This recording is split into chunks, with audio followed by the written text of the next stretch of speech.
All right, diving in today, and we're tackling a big one. Probably one of the most, I don't know about infamous, but certainly one of the most analyzed events in American history, the Salem Witch Trials. Yeah, Salem. It's like the historical event that just keeps on giving. Right. And we've all heard the basic story, but with this deep dive, we really want to get past those, I don't know, almost cartoonish tropes. We're lucky enough to be working with Charles Wentworth, Upham's Salem Witchcraft, and Upham brings a lot to the table, so we're going to try to untangle, I guess, how a community so defined by piety could become so consumed by, well, accusations of witchcraft. Where does that even start? Well, even just starting with Upham is interesting in itself. This wasn't just some historian writing from afar. Didn't he have a pretty unique connection to Salem? He did, yeah. Decades after the trials, Upham actually served as Salem's mayor. So he's looking back at this period with, that insider's understanding. So it's like we're getting not just the historical record, but almost like a local's take on it. Like generations later, what was the echo of this event? Absolutely. And it gave him something most historians would kill for. Right. Real direct access to the original documents, letters, court transcripts, you name it. Oh, wow. So this wasn't him just piecing together other people's interpretations. This was the source material right there in his hands. I mean, that's got to be incredible for getting a clear picture of what happened. Exactly. And one of the first things Upham tackles is this preconception a lot of us have about Salem. We picture this isolated village, kind of backward, superstitious. Easy to fall prey to these wild accusations. Right, exactly. But he pushes back on that pretty hard. He emphasizes that Salem, particularly at that time, was home to some pretty prominent families, intellectuals, ambitious individuals, people who you wouldn't expect to be, I don't know, taken in by, let's say, spectral evidence and all that. So not exactly a community of the, what was the term? The easily swayed, so to speak. Not at all, which kind of deepens the mystery, right?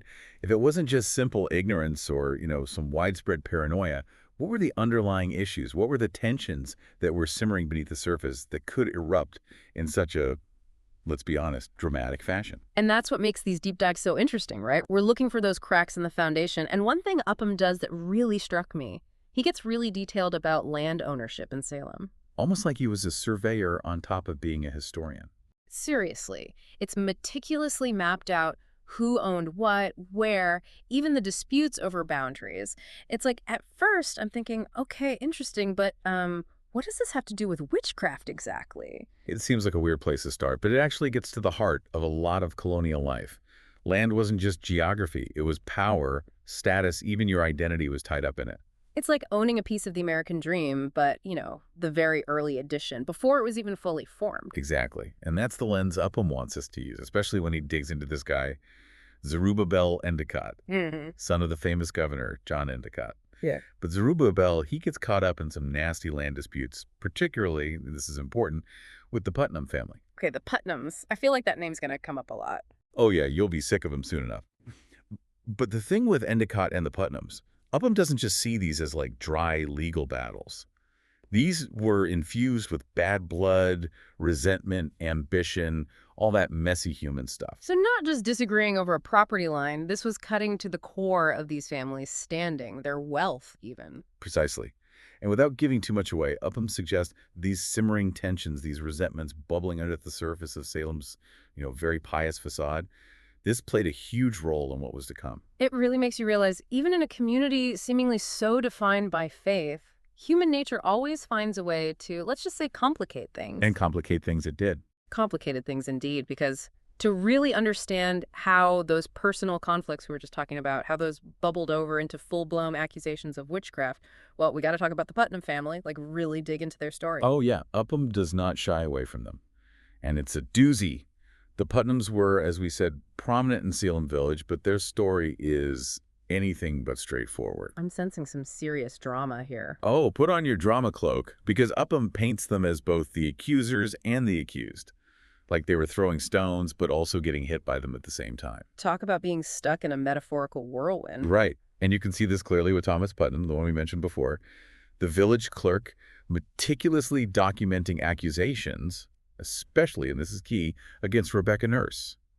But then... There's always a but then, isn't there? History loves a good plot twist.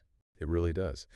But then, after Thomas Putnam dies, his own parents, the very people who were caught up in all this, they recant their claims against Nurse. Wait, they take it back? After he's gone, I mean, what does that tell us? It shows just how much these accusations could be, well, let's just say convenient. It wasn't always about genuine belief in witchcraft, but a way to get rid of rivals, maybe see some properties, settle old scores. It's chilling, honestly. Behind these historical labels, witch, accuser, these were real people caught in this web of accusations that were often driven by, well, let's face it, vengeance is a powerful motivator. It's one of the oldest stories in the book, isn't it? And speaking of those accused, something I really appreciate about Upham is how he tries to bring these figures to life. Not just names on a list, but actual people. Yeah, that's so important, especially with a topic like this that's become so, I don't know, mythologized. Exactly. And he does that so well with Bridget Bishop. You get the sense from Upham's writing that she was, how do we say it, a bit of a thorn in the side of proper Puritan society. He talks about how she dressed, colorful clothes, and her love of shovelboard. Shovelboard? What even is that? Sounds ancient. Basically an early form of shuffleboard, a game. But, back then this was seen as frivolous, maybe even a sign of, I don't know, loose morals. So not exactly fitting in with the whole, like, dour Puritan aesthetic. Nope, not at all. And Upham suggests that this made her an easy target, right? The minute whispers of witchcraft started, someone like Bridget Bishop, she's going to stand out. She didn't fit the mold, so she must be, in league with the devil. It's a terrifying kind of logic. Terrifying. And sadly, very human. And then, on the flip side, you have Rebecca Nurse, who Upham describes as being known for her piety, her good character. But even she wasn't safe. It makes you wonder, if someone like her could be accused, was anyone safe? What chance did they have? And her story really highlights the role of, and this is where it gets really hard to wrap our modern minds around, something called spectral evidence. Upham spends a lot of time breaking this down because it was central to the trials. Yeah, spectral evidence. Okay, for those of us who slept through history class, what exactly are we talking about here? So imagine this. Someone accuses you of witchcraft, but not because they saw you do anything, but because of a dream, a vision, a feeling they had. Wait, hold up. You could be put on trial for someone else's dream. That was basically it. They claimed you appeared to them in spectral form, tormenting them, even if you were nowhere near them physically. So it's like your own mind could be used against you, even if you hadn't done anything. Exactly. And Upham argues that this was ripe for exploitation. Don't like someone, have a conveniently timed vision, and bam, you've got a case. It makes your blood run cold, honestly. And then there's Giles Corey. This is a man who, at least initially, supported the witch trials. Until, that is, his own wife got caught in the crosshairs. His story is tragic, but also, in a way, defiant. He becomes this symbol of the human cost of the trials and how far people would go to resist what they saw as injustice. Because he refused to play their game, right? Refused to confess. Exactly. And the thing is, back then, if you confessed to witchcraft, even if you were lying, you at least had a chance of, surviving. But Corey, he chooses another path. He chooses to be pressed to death. He did. Rather than give any legitimacy to these accusations, he endures this horrific, gruesome death. Upham doesn't sugarcoat it. It's a stark reminder of just how high the stakes were and how broken the system had become. And even for those who, like Corey, refused to confess, or those who did survive the ordeal, Upham makes it clear the scars ran deep. Lives were shattered, reputations ruined. The trauma of it all, it lingered long after the trials officially ended in 1692. It's hard to imagine carrying that kind of weight with you, the suspicion, the accusations, even if you were declared innocent or, survived the ordeal. Like, how do you even begin to piece your life back together after something like that? That's exactly what Upham wants us to grapple with. He doesn't tie this all up with a neat little bow.